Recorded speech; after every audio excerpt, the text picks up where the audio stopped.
Baik ibu-ibu, bapak-bapak, kita mulai. Bismillahirrahmanirrahim. Alhamdulillahirabbil alamin. Wa afdhalus salatu wassalamu taslim ala sayidina Muhammad wa ala alihi wa ashabihi wa man ihtada bihadihi wa sanna bisunnatihi ila yaumil qiyamah. Allahumma la ilma lana illa ma 'allamtana innaka antal alimul hakim. Allahumma ja'alna mimma yastami'una al-qawla fayattabi'una ahsana. Assalamualaikum warahmatullahi wabarakatuh. Baik. Sebelum kita mulai, mari bersama-sama kita berdoa kepada Allah Subhanahu wa taala. Mudah-mudahan Allah memberikan kepada kita semuanya ilmu yang bermanfaat dan umur yang berkah, sehat lahir, fisik dan batinnya. Al-Fatihah. Bismillahirrahmanirrahim. Bismillahirrahmanirrahim.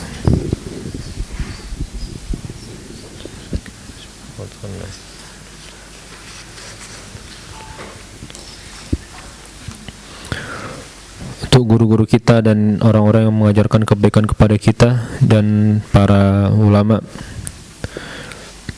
mudah-mudahan Allah Subhanahu wa taala berikan balasan yang setimpal kepada mereka semua dan kita dikumpulkan bersama mereka. Al-Fatihah. Bismillahirrahmanirrahim.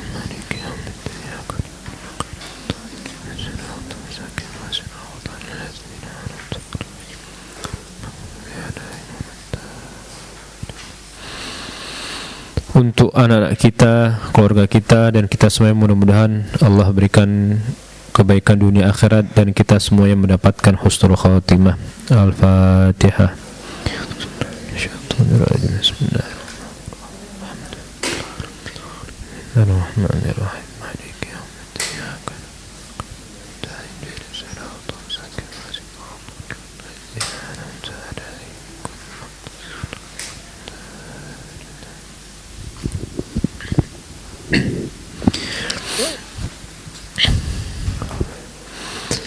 Bismillahirrahmanirrahim.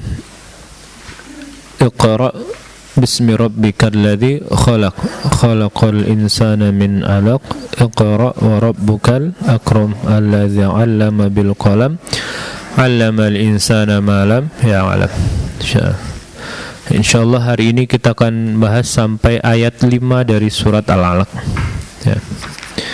Baik. Sebagai pembuka kita pada siang hari ini, ada satu pertanyaan, kira-kira dalam Al-Quran surat apa yang menggambarkan bahwasannya Al-Quran itu adalah wahyu dari Allah Subhanahu wa ta'ala yang diturunkan kepada Nabi Muhammad SAW. Surat apa, Pak, Bu? Surat apa yang menggambarkan bahwasannya Al-Quran itu adalah wahyu yang Allah berikan kepada Nabi Muhammad SAW melalui malaikat Jibril? Surat apa kira-kira? Hah? Al-Qadar. Yang lainnya?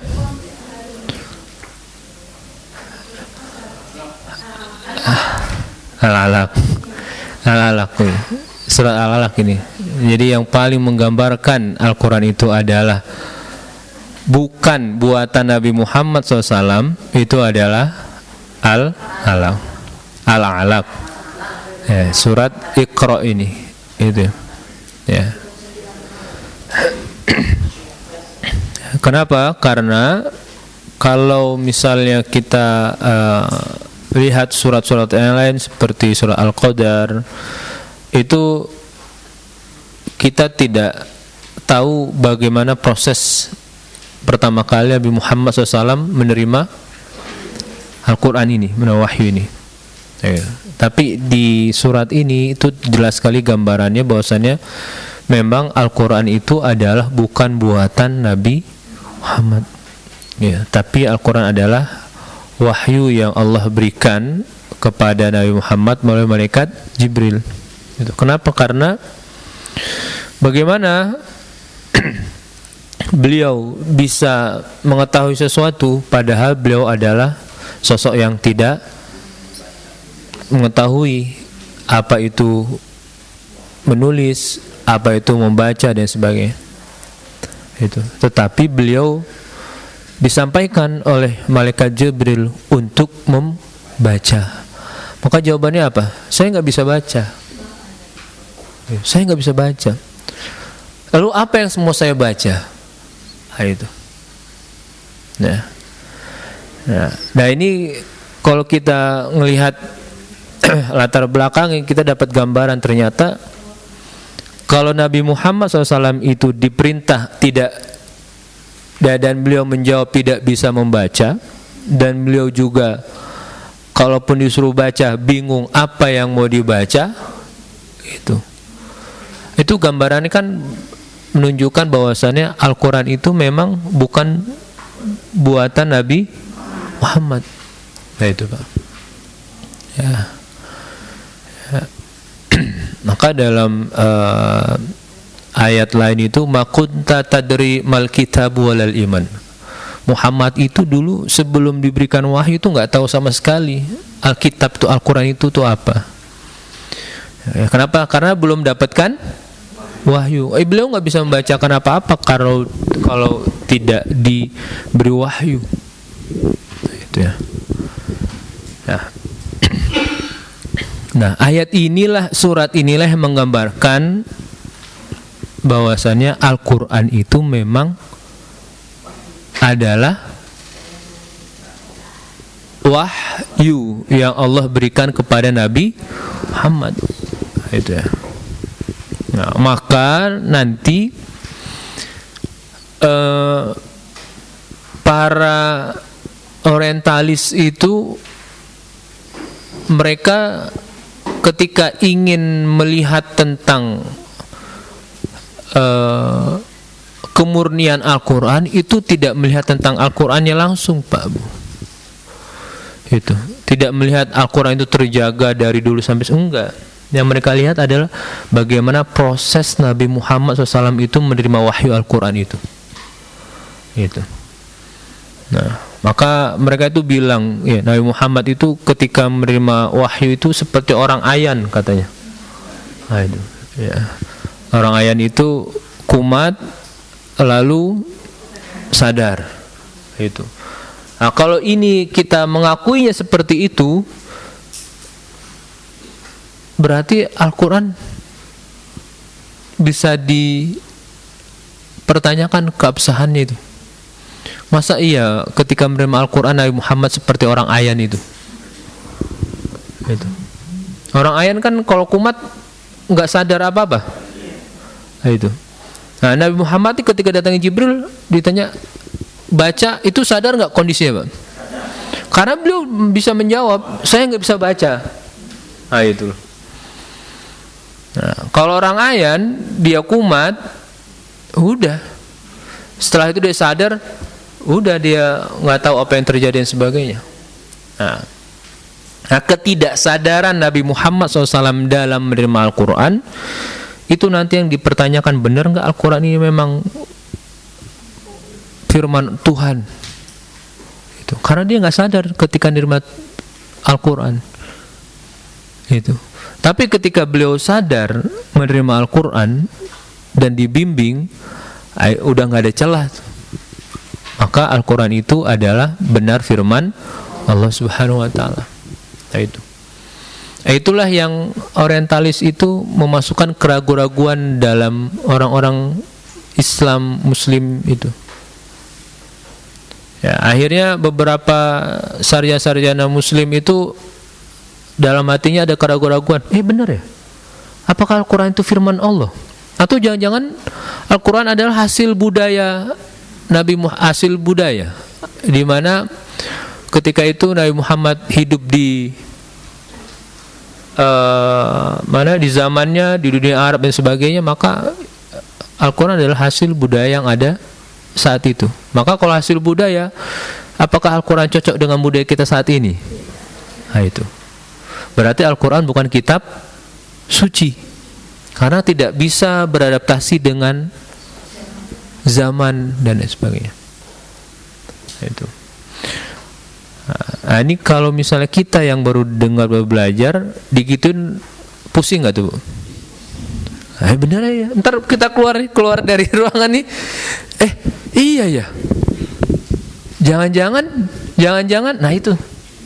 Nah kalau sudah ada jangan-jangan berarti ada keraguan.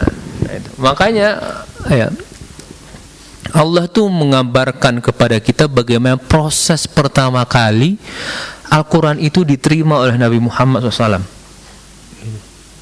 Digambarkan dengan jelas itu. Dan gak langsung tiba-tiba Nabi Muhammad SAW itu menerima Jibril datang, itu enggak, Pak.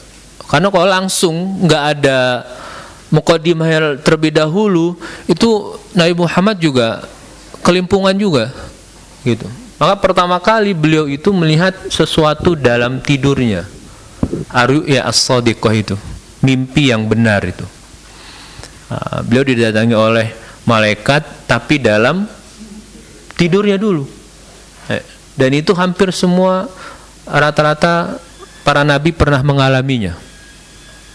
Itu. Barulah setelah itu beliau sudah mendekat umur 40, beliau akhirnya suka menyendiri, uzlah. Itu. Untuk apa? Untuk mendekatkan diri kepada Allah Subhanahu wa taala. Gitu. Ini dalam rangka proses beliau menyiapkan dirinya. Ini kalau kita ingin berbicara bagaimana proses secara lahiriah Nabi Muhammad SAW itu menerima wahyu Al-Quran pertama kali. Jadi nggak tiba-tiba langsung beliau di Gua Hiro langsung Iqra. Kayaknya kalau langsung juga Nabi Muhammad kelimpungan juga. Itu. Dan itu pertama kali seperti itu. Beberapa kali beliau mimpi dan sebagainya, barulah beliau uzlah. Itu, Bu. Nah, setelah beliau uzlah, barulah di beberapa hari kemudian, ini yang jarang diceritakan. Jadi yang kita terima itu beliau datang ke Gua Hiro, langsung didatangi oleh malaikat Jibril. Nah itu. Takut nggak? Kabur nggak itu kira-kira? Kabur. Itu. Nah, maka kalau dalam hadis itu beliau membekali dirinya ya dalam dalam bekalnya itu untuk beberapa hari. Itu entah mungkin untuk seminggu, 2 minggu dan sebagainya. Bekalnya habis, beliau balik lagi tuh ke rumah, ngambil bekal lagi. Nah, maka pada satu malam baru didatangi oleh malaikat Jibril. Itu. Jadi nggak langsung tiba-tiba datang ke Gua Hiro, Nabi Muhammad didatangi oleh malaikat Jibril. Nah, ini siapa ini? Itu. Nah, karena sebelumnya sudah ada tanda-tanda, itu ya. Dalam mimpinya beliau, dalam tidur beliau bermimpi, lalu beliau uzlah, melakukan menyendiri untuk beribadah dan sebagainya. Barulah setelah keadaan lahiriah beliau sudah siap, baru Allah memerintahkan malaikat Jibril itu datang kepada Nabi Muhammad SAW. Itu. Datang disuruh membaca Iqra. Ya, bingung, Nabi Muhammad bingung. Karena dari lahir sampai beliau umur 40 tahun beliau nggak pernah belajar menulis, membaca dan sebagainya. Bingung. Ya sama seperti anak-anak kecil itu kalau kita perintah, coba baca ini. Bingung mereka. Nah itu. Tapi kalau kita bilang, coba kamu ulangi, itu ya. Apa yang kita ucapkan, coba bilang motor. Bisa nggak dia ucap motor? Bisa. Nah itu. Nah itulah yang diambil oleh Nabi Muhammad SAW. Jadi ketika Iqra itu sudah mengalami persiapan dulu Nabi Muhammad SAW. Gak langsung tiba-tiba beliau ke Gua Hiro langsung enggak seperti itu. Hah? Iya, hanya dalam riwayat itu hanya disebutkan zawatil layal atau zawatil layal, hanya beberapa malam ya, tapi kan kita nggak tahu beberapa malamnya itu secara pastinya itu. Artinya beliau sudah mempersiapkan diri terlebih dahulu untuk menerima wahyu itu. Nah, setelah malaikat Jibril mendatangi Nabi Muhammad SAW dengan menyampaikan Iqra Bismi rabbikal ladzi khalaq khalaqal insana min 'alaq Iqra wa rabbukal akram alladzi 'allama bil qalam 'allamal insana ma lam. Jadi 5 ayat inilah yang pertama kali diajarkan oleh malaikat Jibril kepada Nabi Muhammad SAW. Itu. Nah, coba kita bayangkan 5 ayat ini tuh Nabi Muhammad SAW itu bagaimana caranya beliau itu mengulangi itu. Apa yang disampaikan oleh malaikat Jibril. Karena sampai 2 kali. Iqra itu. Apa yang harus saya baca? Itu. Maka disampaikan lagi oleh malaikat Iqra bismi rabbikal ladzi khalaq. Itu. Bacalah dengan menyebut nama Tuhanmu. Itu. Lalu apa saya harus baca apa lagi? Maka Iqra wa rabbukal akram. Itu. Lalu apa lagi? Alladzi 'allama bil khalaqal insana min 'alaq. Iqra wa rabbukal akram alladzi 'allama bil qalam 'allamal insana ma lam ya'lam. Itu ya. Nah, ini 5 ayat ini yang pertama kali diwahyukan malaikat Jibril kepada Nabi Muhammad sallallahu alaihi wasallam. Itu. Nah.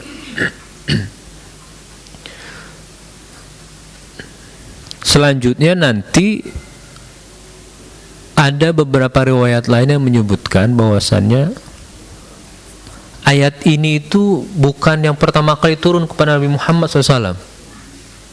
Itu, Bu. Nah, ada riwayat yang menyebutkan bahwasannya yang pertama kali turun kepada Nabi Muhammad itu adalah surat Al-Fatihah. Itu. Ya. Lalu ada riwayat yang menyebutkan yang pertama kali turun kepada Nabi Muhammad itu adalah surat Ya Ayyuhal Muddathir. Itu. Nah, maka akhirnya setelah para ulama meneliti, dibuatlah satu kesimpulan. Ayat yang pertama kali turun secara mutlak itu adalah Iqra. Nah, itu. Yang kedua, surat yang pertama kali turun secara lengkap itu adalah surat Al-Fatihah. Itu. Makanya disebutkan yang pertama kali turun itu bukan Iqra, tapi setelah itu para ulama meneliti dan akhirnya disimpulkan bahwasanya Iqra adalah yang pertama kali turun kepada Nabi Muhammad. Lalu dibuat klasifikasi. Apa saja yang pertama kali turun kepada Nabi Muhammad? Surat yang pertama kali turun kepada Nabi Muhammad adalah ayat yang pertama kali turun kepada Nabi Muhammad adalah Iqra 1 sampai 5. Itu yang pertama. Klasifikasi yang kedua, surat yang turun secara utuh adalah surat Al-Fatihah. Lalu surat yang turun kepada Nabi Muhammad SAW setelah Al-Alaq itu, jadi setelah Al-Alaq itu Nabi Muhammad mengalami yang disebut dengan fatratul wahyu. Ada kesenjangan wahyu. Itu kesenjangan wahyu. Artinya ada jeda di sana, malaikat Jibril itu enggak turun kepada Nabi Muhammad. Nah, setelah itu setelah beliau menerima surat Al-Alaq, lalu beliau cerita kepada istrinya tuh, ya, semalam saya didatangi oleh sosok yang seperti ini, gitu, dan saya disuruh baca ini. Nah, ini lagi-lagi perlunya mencari pasangan yang cerdas secara keimanan dan secara keilmuan. Itu. Kalau bapak ibu masih punya anak, tolong anaknya dipesankan seperti itu. Ya, karena penting untuk menjadi penopang pasangannya masing-masing. Gitu. Kenapa? Karena Khadijah itu ketika Nabi Muhammad cerita tentang apa yang dialaminya, itu beliau langsung memberikan statement yang luar biasa. Tenang. Apa yang kamu alami itu adalah sebuah kabar gembira. Gitu. Kenapa Khadijah bilang seperti itu? Karena sebelumnya Khadijah melihat Nabi Muhammad itu mengumpulkan bekal untuk beliau uzlah itu. Nah, tuh. Lalu setelah pulang cerita ada kejadian yang dialami oleh Nabi Muhammad. Maka Khadijah bilang dengan CV yang dipunyai oleh Nabi Muhammad. Nabi Muhammad tuh CV-nya keren, Bapak Ibu. Ya, identitas pribadinya keren Nabi Muhammad. Maka kata beliau, kamu yang pertama, innaka la tasilur rahim. Jadi kalau sosok seperti kamu itu mendapatkan sesuatu yang tidak menyenangkan, itu kayaknya mustahil. Kenapa? Karena pertama, kamu adalah sosok yang suka menyambung silaturahmi. Itu. Nah, ini artinya apa? Artinya Khadijah itu tahu karakter Nabi Muhammad, Bu. Tahu apa yang dilakukan oleh suaminya tuh. Nah, itu. Nah, yang kedua, kamu adalah sosok orang-orang yang selalu membantu orang lain. Itu wa tahmilul kal, gitu. Kamu mau meringankan beban orang lain. Itu. Nah, yang ketiga, kamu adalah orang yang selalu menolong orang-orang yang dizalimi oleh orang lain. Itu. Ini CV-nya Nabi Muhammad tuh luar biasa, ya. Dan itu siapa yang menguatkan Nabi Muhammad tuh? Khadijah. Itu. Ya. Nah, maka Khadijah itu adalah sosok wanita yang diperebutkan oleh para lelaki kaya di Mekah ketika itu. Kenapa itu tadi? Karena beliau bukan hanya pintar dalam mengolah perdagangan, tapi pintar secara kualitas dirinya. Itu. Dan itu yang terjadi ketika Nabi Muhammad cerita. Gitu. Maka beliau bilang apa? Absyir. Ini adalah kabar gembira, wahai suamiku. Karena kamu adalah sosok yang baik. Ya, di kaummu engkau terkenal sebagai seorang yang al-amin, sebagai yang terpercaya dan sebagainya. Maka akhirnya Khadijah pergi kepada saudaranya yaitu Waraqah bin Naufal. Nah, ceritalah Khadijah kepada Waraqah ini, wahai saudaraku, ya, suamiku ini mengalami hal-hal yang seperti ini. Gitu. Maka kata Waraqah adalah hadza namus alladzi ya'ti bihi Musa. Ini adalah namus. Namus itu adalah sebutan lain malaikat Jibril. Ini adalah sosok namus atau malaikat Jibril yang ketika itu mendatangi Nabi Musa alaihissalam. Itu. Nah, Waraqah ini adalah orang Arab asli, tapi dia orang yang tahu betul tentang Nasrani dan Yahudi. Itu. Nah, maka kata Waraqah, kalau saja nanti suamimu ini dia diutus menjadi nabi dan rasul. Kenapa orang kok bisa menyimpulkan seperti itu? Karena beliau bisa membaca kitab suci orang Yahudi yang berbahasa Ibrani dan dari orang-orang Nasrani itu. Dan itu semuanya ada ciri-ciri tentang Nabi Muhammad SAW. Nah, maka beliau sampaikan, kalau saja nanti suamimu ini dia diutus menjadi nabi dan rasul, maka ingat, ciri-cirinya adalah dia akan diusir dari kampungnya sendiri. Nah, itu. Lalu Nabi Muhammad bilang, masa saya akan diusir dari kampung saya sendiri? Iya, kamu akan diusir nanti. Karena hampir sebagian nabi dan rasul itu keluar dari kampung halamannya.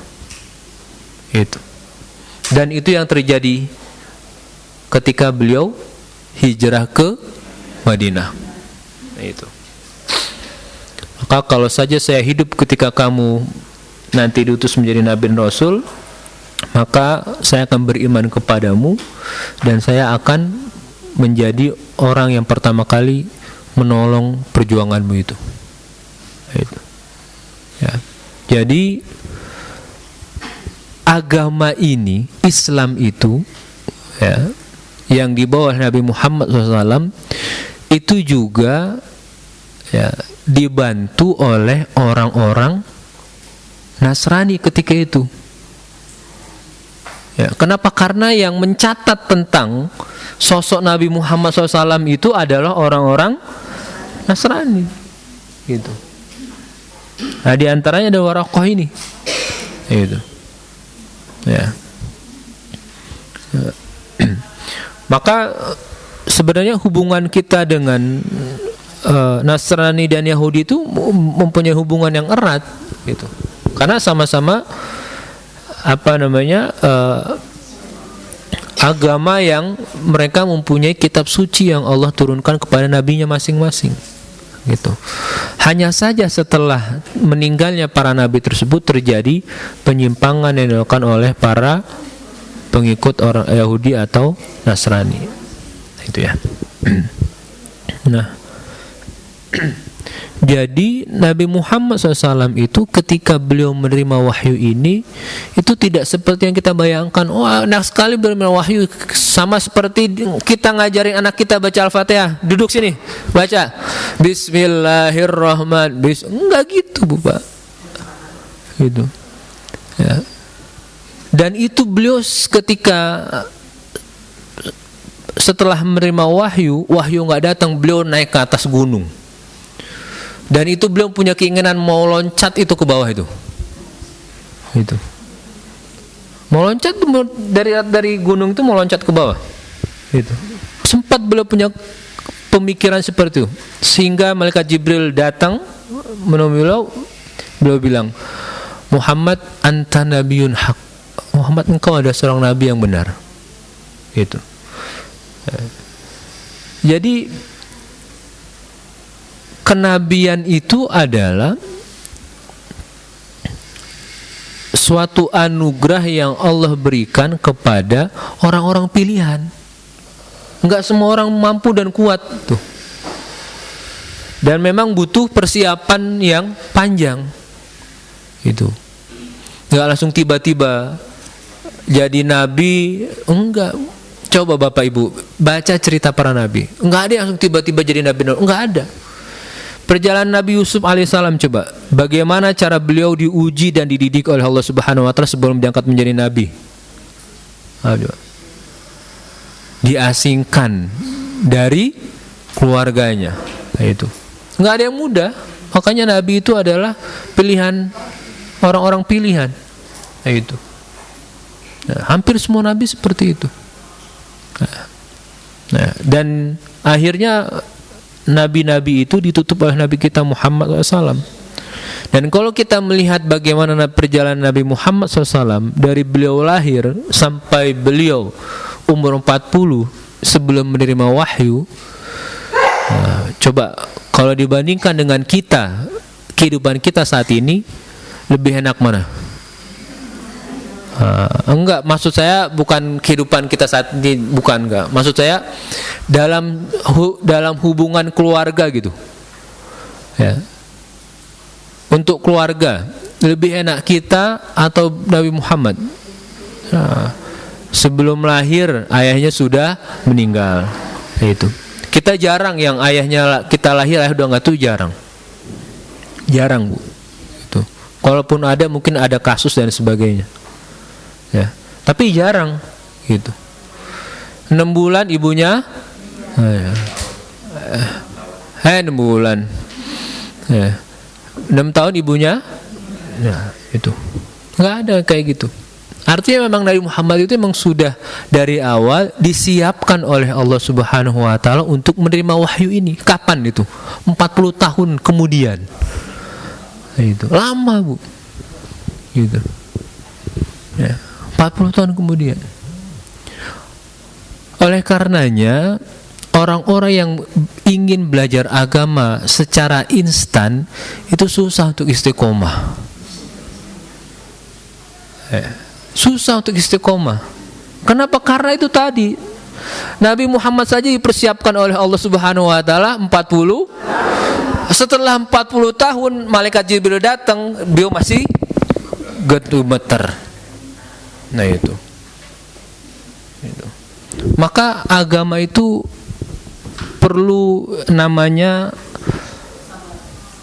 secara bertahap itu. Secara bertahap kita menjalani dan memahami agama secara bertahap, barulah akan lahir di sana keistiqomahan itu. Karena istiqomah itu lahir biasanya dari pemahaman kita. Itu. Bukan hanya kita ngelihat, oh enggak, susah, Bu, Pak. Itu. Dan istiqomah ada hal yang paling sulit untuk dilakukan dan paling mahal. Itu ya. Maka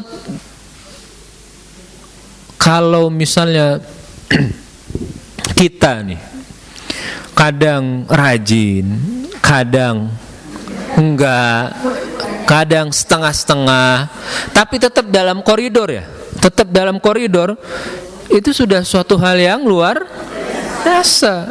Syukur itu. Iya. Itu. Ya. Jadi koridornya itu adalah apa?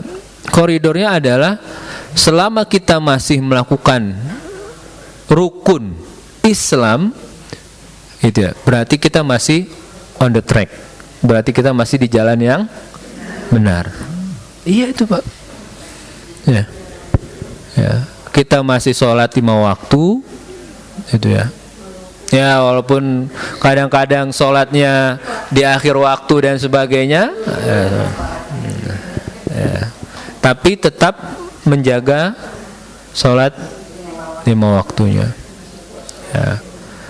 Tetap berpuasa Ramadan selama 30 hari dan tetap mengeluarkan zakat, berarti masih berada di jalan yang lurus, yang benar. Itu saja. Ya, kalaupun nanti puasa gibah-gibah dikit ya istighfar. Jadi kalau misalnya kita menginginkan puasa kita sebagaimana puasanya Nabi Muhammad SAW, ya maka persiapannya juga harus setahun sebelumnya.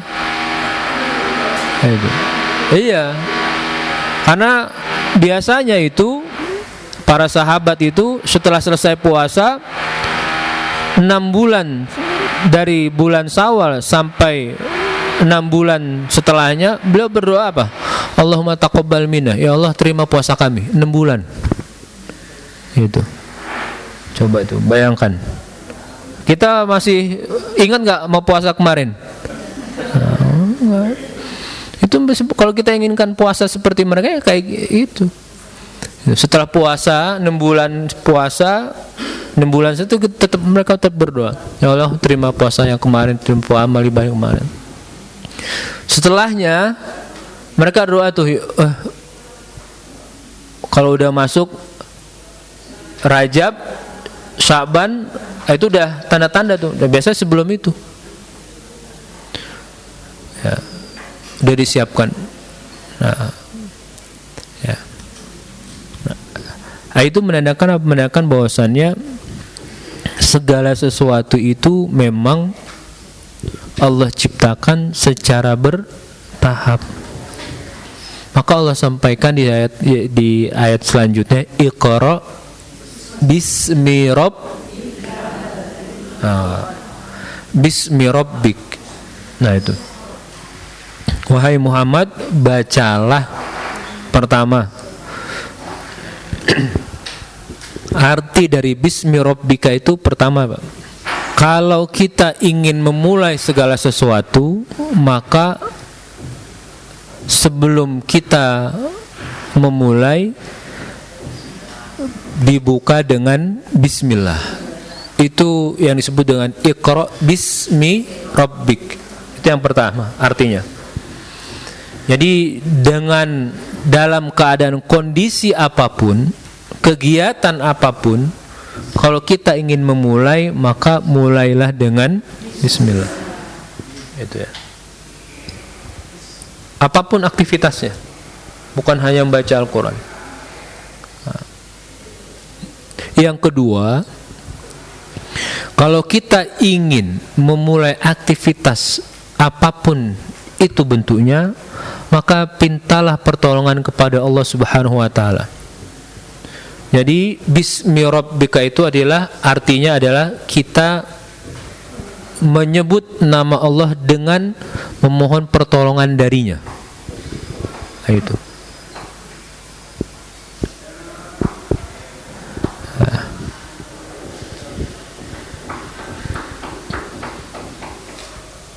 Yang ketiga, arti dari bismi rabbika itu adalah segala sesuatu, aktivitas yang kita lakukan itu hendaknya hanya diperuntukkan kepada Allah saja, tidak untuk yang lain.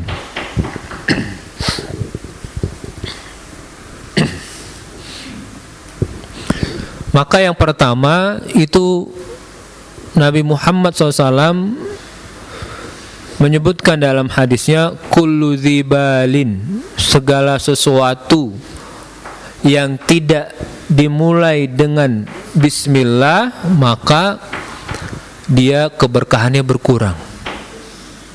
Itu ya. Jadi apapun bentuknya itu mulailah dengan bismillah. Maka dulu ada lagu Raihan tuh, dimulai dengan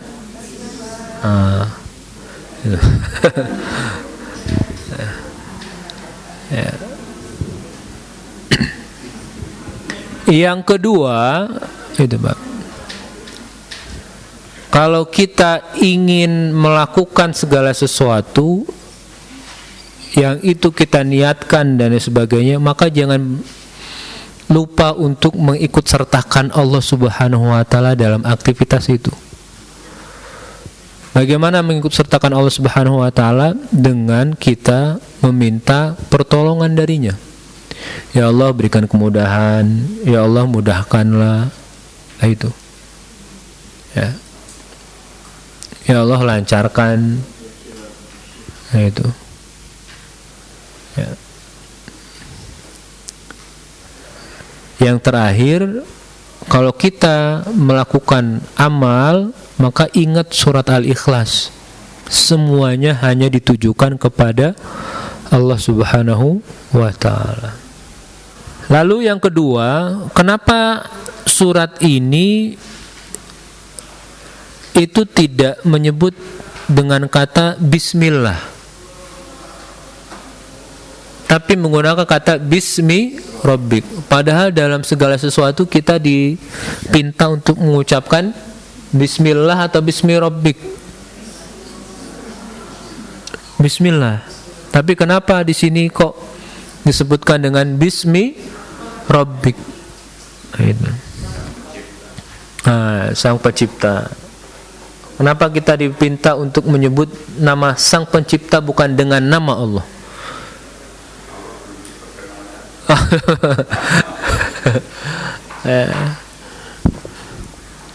Karena ini menggambarkan bahwasannya yang memerintahkan Nabi Muhammad SAW itu untuk membaca adalah sosok yang memelihara beliau dari kandungan ibunya, lalu sampai beliau menjadi seorang laki-laki dan mampu untuk menerima wahyu.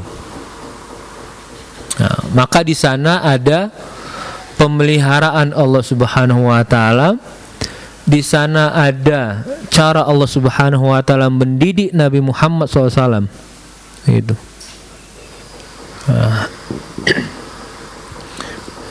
Maka digambarkan itu adalah sifat kedekatannya, yaitu sosok yang memelihara, sosok yang mendidik itu. Ya. Maka digunakanlah kata bismi rabbik, bukan dengan kata bismillah. Karena Allah itu adalah nama zat. Gitu. Ya. Ya. Tapi kalau Rob itu adalah nama yang menggambarkan ada bentuk aktivitas di sana. Dia memelihara, mendidik, menyayangi, mengayomi dan sebagainya. Ya.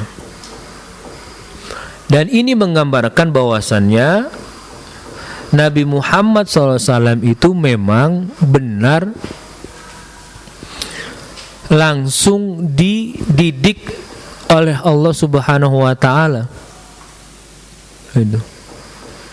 Ya, maka dalam hadisnya Addabani Rabbi fa ahsana ta'dibi.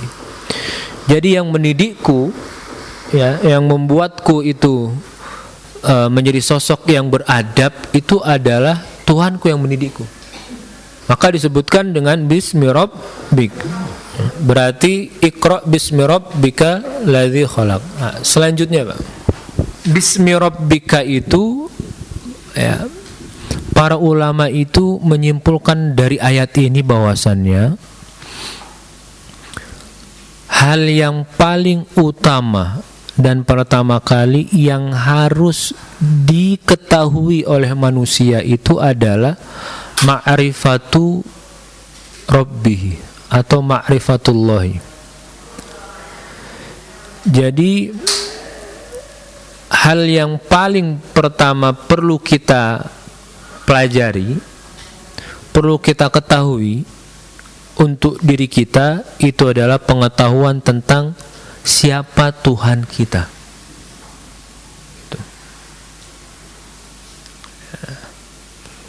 Kenapa itu penting? Karena kalau kita nggak tahu siapa Tuhan kita, repot. Itu.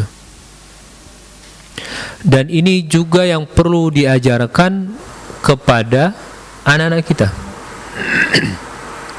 Gitu. Ya. Sesuai dengan tingkatan umurnya masing-masing. Maka ketika ada orang yang datang kepada Nabi Muhammad SAW, ya, bertanya tentang Islam, dan dia mau tahu bagaimana caranya berislam, Nabi Muhammad hanya bilang, Qul amantu. Itu. Kamu katakan kamu beriman kepada Allah. Itu. Ya. Ya. Dan setiap orang yang bertanya tentang Islam, pertama kali yang Nabi Muhammad SAW sampaikan itu adalah antu mina billah. Itu, kamu beriman kepada Allah. Ini yang penting. Kita mengetahui bagaimana Allah Subhanahu wa taala. Gitu. Maka Allah itu mempunyai Asmaul Husna. Maka ismu Rabbika itu juga nanti merujuk kepada Asmaul Husna. Allah mempunyai nama-nama yang baik. Huwal awwalu wal akhiru wal zahiru wal batin wa huwa bikulli syai'in alim. Ya. Huwal muqaddim wal muakhir. Dia yang memajukan dan dia juga yang mengakhirkan. Huwal basit dan qabid, dia yang melapangkan dan juga yang menggenggam. Gitu.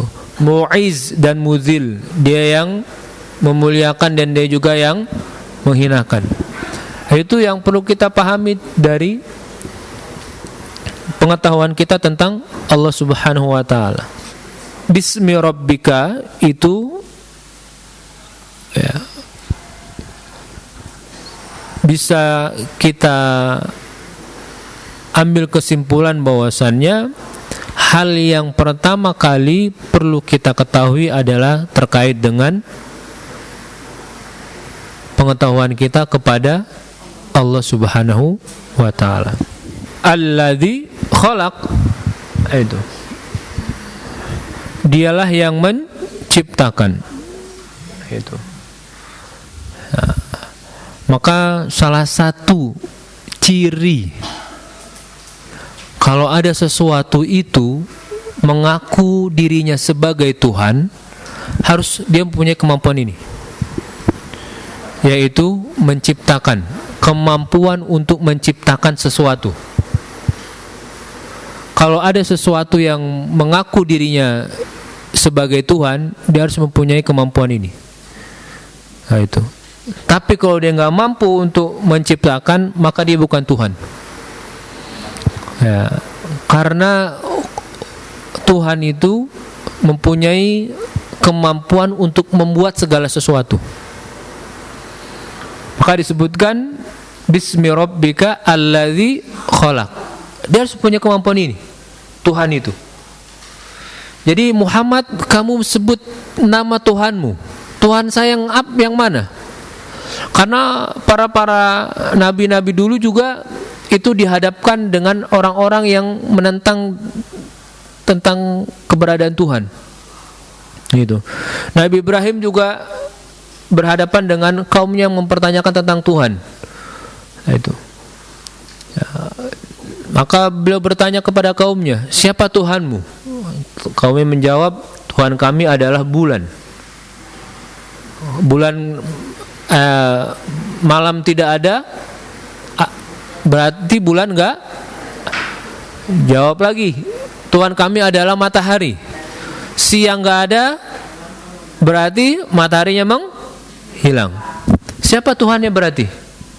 Maka Nabi Ibrahim bilang, Tuhan saya adalah Tuhan yang menciptakan, kalian kan sebutkan itu tadi tuh. Dia menciptakan langit, dia menciptakan matahari, dia menciptakan bulan. Itu Tuhan saya. Masa Tuhan kamu bisa hilang dalam satu waktu, lalu dia muncul lagi? Itu. Begitu juga dengan Nabi Musa ketika dihadapkan dengan Firaun. Siapa Tuhanmu Musa? Ya kan? Maka kata Nabi Musa, Tuhan saya adalah Tuhan yang di langit. Firaun bilang, oke, kalau Tuhanmu ada di langit Musa, kita buat tangga untuk melihat Tuhannya Musa. Itu. Iya, itu yang dikatakan oleh Firaun. Itu. La'ali ablugul asbab attali'u ila ilahi Musa.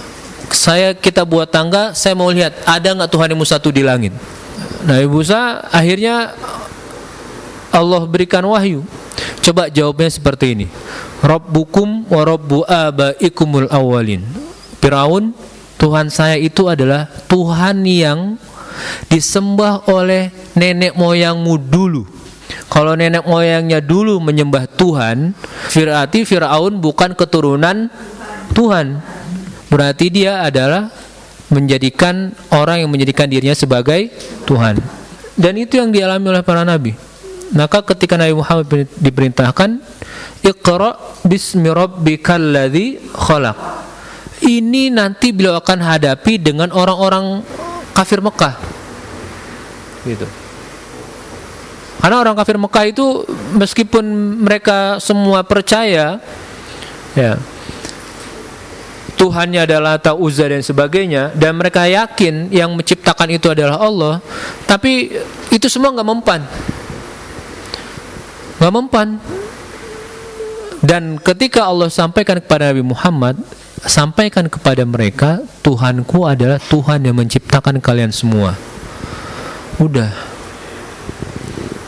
Maka hanya dua kemungkinan. Orang itu mengingkari risalah dan ketuhanan Allah Subhanahu wa taala, atau mereka beriman kepada Nabi Muhammad dan beriman kepada Allah Subhanahu wa taala. Dan itulah yang terjadi oleh orang-orang kafir Mekah, gitu. Ya, kalau disebutkan Tuhan dengan nama yang lain, bukan dengan Alladzi Khalaq, itu para masih pada menyangkal, itu masih bebel, gitu. Tapi kalau disebutkan Iqra bismi rabbikal ladzi khalaq, nah itu makanya sosok Tuhan itu harus mempunyai satu kemampuan. Dia mampu untuk menciptakan. Kalau dia tidak mampu untuk menciptakan, maka dia tidak layak disebut sebagai Tuhan. Kenapa? Karena kalau dia mampu menciptakan, itu akan ada turunannya, Pak, Bu. Maka dia tidak hanya sebatas menciptakan, dia akan menyediakan untuk yang diciptakan itu. Dia akan menyediakan makanannya, minumannya, tempat tinggalnya, dan lain sebagainya. Itu turunannya seperti itu. Ketika Allah menciptakan manusia, Allah kan akan ciptakan semua kebutuhan manusia. Enggak Allah tinggalkan manusia begitu saja. Maka Allah ciptakan ada pohon-pohonan, ada binatang dan sebagainya. Itu untuk apa? Untuk mendukung yang diciptakan, yaitu manusia. Nah, maka tadi di depan saya buka ayat apa yang menggambarkan Al-Quran itu adalah bukan buatan Nabi Muhammad. Ya, surat ini, gitu. Karena itu sudah ada gambarannya. Bismi rabbikal ladzi khalaq, khalaqal insana min. Nah, itulah dijelasin lagi. Ya, dia bukan hanya menciptakan alam semesta ini, tetapi dia juga menjelaskan kepada kita bagaimana proses manusia itu diciptakan. Manusia itu pertama kali diciptakan dari dua, Bu, Pak. Yang pertama kali mintin, yaitu tin, itu adalah khusus untuk Nabi Adam alaihissalam. Yang kedua min nutfah, yaitu untuk kita keturunan Adam alaihissalam ini. Nutfah itu tadi air mani, baru dari air mani itu nanti dia berubah menjadi alaq. Nah, dari alaq berubah lagi menjadi mudghah. Nah, itu. Maka proses ini disampaikan oleh Allah Subhanahu wa taala.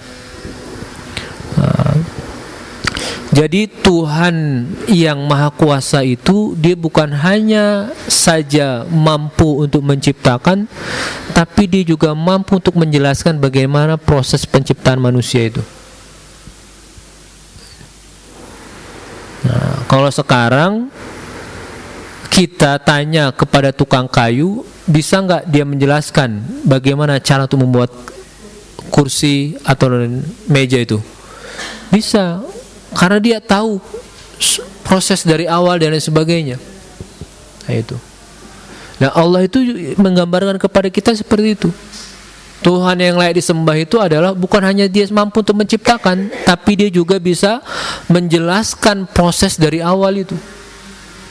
Maka disebutkan khalaqal insana min alaq. Kalau kita masih kurang yakin juga, gitu, Al-Quran itu bukan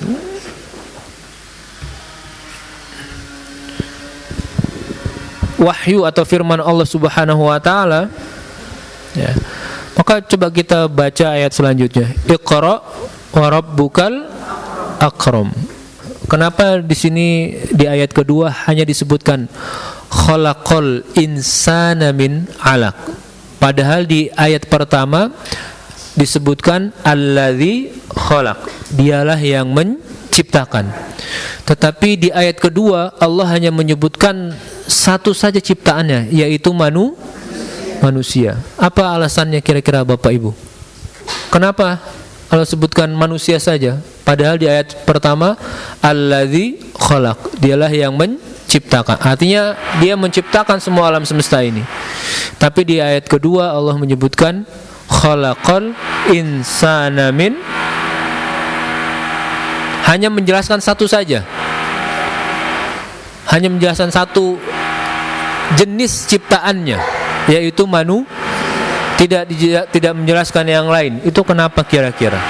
Itu ya, kenapa ketika Allah sampaikan alladzi khalaq, dialah yang menciptakan semua alam semesta, tapi kemudian ayat selanjutnya hanya menjelaskan khalaqal insan. Dia hanya menjelaskan satu saja di antara ciptaan yang lain yang banyak ini, yaitu manusia. Dari bentuk penciptaan, manusia itu adalah di antara makhluk atau ciptaan Allah Subhanahu wa taala yang paling ribet prosesnya, Bu.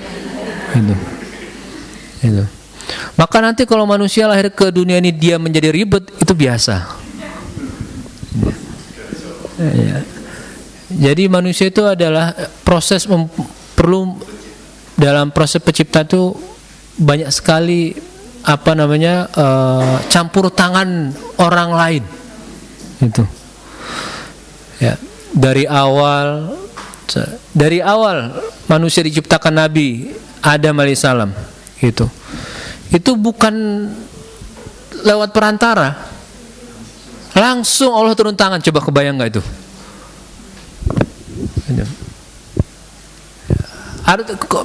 Kalau manusia itu nggak ribet, itu Allah nggak akan turun tangan, Pak. Tapi Allah diciptakan langsung, gitu. Istimewa dengan keribetannya. Ribet itu dalam arti positif, Bu. Manusia itu memang dalam segi penciptaan itu ya. Maka Allah hanya mengambilkan satu contoh saja dari ciptaannya itu, yaitu manusia. Nah, dan manusia ini sebenarnya cukup sebagai tanda bahwasannya Allah adalah zat yang maha kuasa atas segala-galanya. Gitu. Nggak perlu Allah sebutkan langit, nggak perlu sebutkan matahari, nggak perlu. Cukup manusia saja. Gitu. Ya, itu di luar dari kelebihan yang Allah berikan kepada manusia. Dari proses Allah menciptakan manusia itu sudah menggambarkan bahwasannya dia adalah zat yang maha segala-galanya. Maka cukup. Jadi Al-Quran itu biasanya kalau ada satu hal itu cukup untuk menggambarkan yang lainnya, maka diambil itu yang paling bisa menggambarkan semuanya. Nah, manusia itu adalah ciptaan yang paling menggambarkan Allah Subhanahu wa taala. Bagaimana Allah itu maha kuasa dan sebagainya. Nah, karena manusia itu adalah ciptaan, gambaran tentang bagaimana Allah Subhanahu wa taala, maka ayat selanjutnya itu menyebutkan Iqra wa rabbukal akram. Baca Muhammad dengan nama Tuhanmu yang maha mulia. Sebelum kita masuk tentang Al-Akram, Iqra yang kedua ini maknanya itu yang pertama adalah, wahai Muhammad SAW, kalau kamu sudah belajar Al-Quran dari malaikat Jibril, yaitu diajarkan membaca, maka hendaklah kamu mengajarkan bacaannya kepada yang lain. Itu yang pertama. Yang kedua, bacalah Al-Quran itu di dalam sholatmu dan juga di luar sholatmu. Dan ini sebagaimana Nabi Muhammad SAW itu diajarkan oleh malaikat Jibril alaihissalam. Jadi setelah Nabi Muhammad SAW dituntun membaca oleh malaikat Jibril, maka fungsi beliau selanjutnya adalah untuk tabligh, yaitu menyampaikan. Iqra wa rabbukal akram. Karim itu, Pak Bu ya, karim dalam bahasa Arab itu adalah memberikan sesuatu tanpa mengharapkan imbalan, apapun itu bentuknya, baik imbalan berupa materi ataupun non materi. Yang berupa materi itu adalah misalnya saya memberi sesuatu kepada bapak ibu, lalu bapak ibu membalas kebaikan saya, itu bukan karim namanya, karena saya mendapatkan imbalan. Ya. Atau bapak ibu nanti saya memberikan sesuatu, lalu nanti bapak ibu memuji saya, itu saya juga mendapatkan benefitnya, yaitu puji-pujian. Berarti saya mendapatkan imbalan. Itu bukan karim namanya. Karim itu adalah memberikan sesuatu tanpa mengharapkan imbalan, dan memang dia sudah sepatutnya untuk memberikan itu. Maka akram itu adalah kata bentuk hiperbola daripada karim. Jadi kalau karim itu mulia, akram itu adalah lebih mulia. Maka Allah Subhanahu wa taala itu menggambarkan dalam ayat ini bahwasannya ketika ada manusia yang itu bermaksiat kepadanya, maka Allah itu tidak akan azab langsung maksiat. Allah tidak akan mengazab langsung manusia itu. Kenapa? Karena itu bentuk daripada karim atau akram itu. Ya. Tapi Allah Subhanahu wa taala justru sebaliknya memperlakukan manusia dengan cara lembut. Maka warabbukal akram itu artinya seperti ini. Allah itu tidak butuh balasan dari kita manusia. Ya. Dan Allah juga tidak membutuhkan kita manusia. Itu.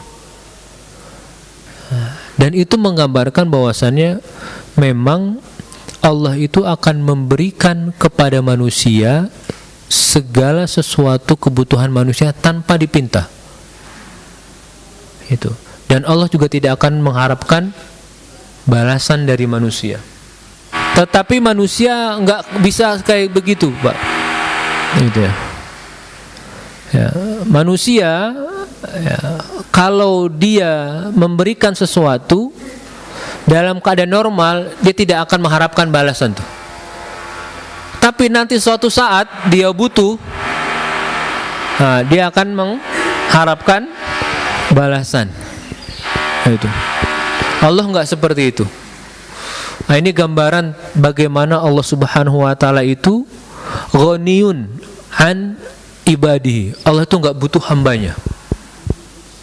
Tetapi Allah itu akan memberikan hambanya tanpa dipinta.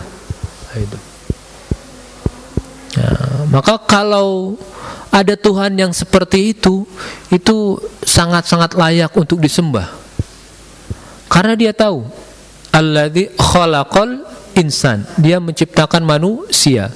Maka Allah tahu bagaimana itu manusia sifatnya nanti, karakternya. Itu. Ya, dan Allah tidak memperlakukan manusia sebagaimana kita memperlakukan sesama manusia. Itu. Ya, saya rasa sangat susah kalau kita memberikan sesuatu tanpa mengharapkan pahala. Nggak usah imbalan, tanpa mengharapkan pahala. Itu. Sangat susah. Itu. Ya. Karena biasanya motivasi pertama kali adalah pahala, ganjaran. Itu. Itu pasti pertama kali motivasinya itu. Nah, tetapi kalau motivasi kita sudah bukan pahala, tetapi motivasi kita adalah Allah Subhanahu wa taala, maka itu kita sudah mendekati kepada kesempurnaan keimanan kita itu. Nah, itu. Maka disebutkan warabbukal akram. Nah, ya. Dan Allah itu tidak pernah akan membalas sesuatu melebihi apa yang dilakukan oleh manusia. Tetapi kita manusia biasanya membalas sesuatu melebihi apa yang dilakukan oleh orang lain kepada kita. Nah, itu. Maka Allah tidak pernah menzalimi hambanya. Itu. Wa ma rabbuka bidzallamil lil abid. Allah itu tidak pernah akan sekali-sekali melakukan kezaliman kepada hambanya. Kenapa? Karena dia mempunyai sifat karim. Gitu. Ya kalau dia membalas ya sesuai dengan apa yang dilakukan oleh manusia saja. Itu. Nah, karena dia mempunyai sikap karim, maka Allah memberikan fasilitas kepada manusia dan Allah ajarkan kepada manusia, yaitu allamal insana malam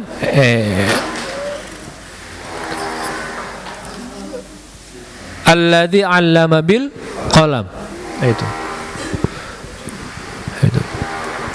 Untuk apa Allah Subhanahu wa taala mengajarkan manusia al-qalam itu? Al-qalam itu adalah pena yang nanti digunakan oleh manusia untuk menulis. Ya.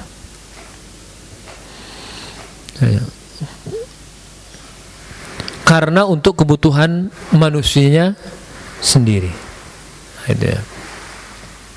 Nah, maka ada 4 hal yang Allah ciptakan dengan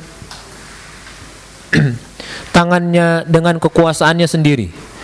Itu dengan tangannya sendiri. Yang pertama Allah ciptakan al-qalam. Yang kedua al-arsh. Ya. Selanjutnya Allah ciptakan Jannatu Adn. Yang terakhir Nabi Adam alaihi salam. Ini 4 hal yang Allah ciptakan langsung dengan tangannya sendiri. Yang pertama adalah al-qalam. Nah, al-qalam inilah nanti Allah perintahkan untuk mencatat semua apa yang akan terjadi di alam semesta ini. Semua yang terjadi di alam semesta ini itu sudah tertulis terlebih dahulu dengan perintah Allah kepada al-qalam. Dan siapa manusia yang pertama kali mampu untuk menulis dengan pena? Ada 2. Yang pertama menyebutkan adalah Nabi Adam alaihissalam, karena Allah mengajarkan semuanya nama-nama kepada Nabi Adam. Lalu Allah ajarkan beliau untuk menulis. Yang kedua yang menyebutkan adalah pertama kali yang menulis adalah Nabi Idris alaihi salam. Itu Pak. Nah. Dan al-qalam itu ada 3 jenis. Ya. Qalam yang pertama adalah qalam yang Allah ciptakan, dan itu Allah perintahkan untuk menulis semua apa yang terjadi, untuk apa yang terjadi di alam semesta ini. Itu qalam yang pertama. Ya. Qalam yang kedua adalah qalam yang Allah berikan kepada malaikat untuk mencatat takdir amal manusia. Ya. Yang ketiga adalah qalam yang digunakan kita oleh manusia untuk menulis, menyimpan, menyalin apa yang diungkapkan oleh para nabi dan mencatat wahyu dan firman Allah Subhanahu wa taala. Nah, itu. Kalau tidak ada qalam dan tidak ada pengajaran tulis menulis, maka manusia tidak akan bisa hidup di atas muka bumi ini. Qalam yang pertama adalah qalam yang Allah ciptakan, yang fungsinya adalah untuk menulis semua yang apa terjadi, yang akan terjadi di alam semesta. Yang kedua adalah yang diberikan kepada ikat untuk mencatat amal manusia, takdir dan sebagainya. Yang ketiga adalah kolam yang digunakan oleh yang berfungsi untuk yang ibu-ibu bapak lakukan itu saat ini, untuk mencatat, menyalin, mencatat dan lain sebagainya. Iqra wa rabbukal akram. Itu. Jadi Allah itu sebelum mengajarkan manusia menyebutkan dirinya. Saya ini enggak butuh apa-apa, tapi saya akan berikan kepadamu satu kebutuhan yang itu akan mencukupi semua kebutuhan hidupmu, yaitu Allah ajarkan kepada manusia tulis menulis. Itu. Ya. Maka dengan adanya tulis menulis, mungkin sekarang menggunakan laptop, tab dan lain sebagainya, gitu. Semuanya manusia bisa hidup, gitu ya. Kalau tidak ada tulis menulis, itu agak sulit terjadi kehidupan. Itu. Bahkan sampai kita tahu siapa keturunan, siapa nenek moyang kita pun itu karena ada jejaknya dari tulisan yang ada saat ini. Kalau misalnya kita sekarang di di Jawa Barat, maka sukunya suku Sunda, itu. Maka kita tahu kapan pertama kali Sunda itu menjadi sebuah suku dan kapan pertama kali dia menjadi sebuah kerajaan. Itu. Dari mana kita ketahuinya? Dari catatan orang-orang terdahulu. Itu. Nah, sehingga kita mengetahui kehidupan orang-orang dulu seperti apa. Nah, itu sebenarnya adalah untuk kebutuhan manusia sendiri. Alladzi 'allama bil qalam. 'Allamal insana ma lam ya'lam. Itu. Kata insan dalam ayat ini yang pertama adalah Nabi Adam alaihissalam. Karena Nabi Adam diajarkan oleh Allah Subhanahu wa taala semua nama-namanya. Semua nama-nama benda yang ada ketika itu. Yang kedua, yang dimaksud dengan insan dalam ayat ini adalah Nabi Muhammad SAW.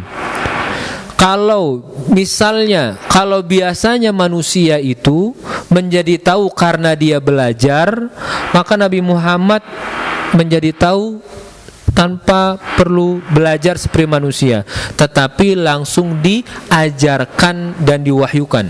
Itu prosesnya. Alamanya seperti itu. Pengajarannya seperti itu. Nah, yang ketiga yang disebut dengan al-insan di ayat kelima ini itu adalah kita semua manusia. Maka allamal insana malam ya'lam itu gambaran bahwasannya manusia pertama kali Allah ciptakan di kandungan orang tuanya, di kandungan ibunya, itu nggak tahu apa-apa. Setelah lahir juga manusia belum tahu apa-apa. Kapan manusia tahu? Nanti. Ya'lamnya itu nanti, di masa yang akan datang. Itu gambaran sebenarnya Allah menciptakan manusia dari ketidaktahuan, lalu manusia menjadi sosok yang tahu. Maka disebutkan allamal insana malam ya'lam. Manusia enggak tahu pada saat itu, tapi kemudian hari Allah akan mengajarkan manusia dan manusia menjadi tahu. Nah, itu. Nah, ini gambaran tentang bagaimana manusia dalam proses penciptaannya. Maka kalau sudah seperti ini, kira-kira kita dulu nggak tahu, sekarang menjadi tahu karena diberitahu, apa yang mau dibanggakan? Apa yang mau disombongkan? Karena kita dulu nggak tahu. Wallahu alam. Insyaallah nanti kita lanjutkan minggu akan datang. Mari kita sama-sama kita tutup dengan doa kafaratul majlis. Subhanakallahumma bihamdik asyhadu an la ilaha illa anta astaghfiruka wa atubu ilaik.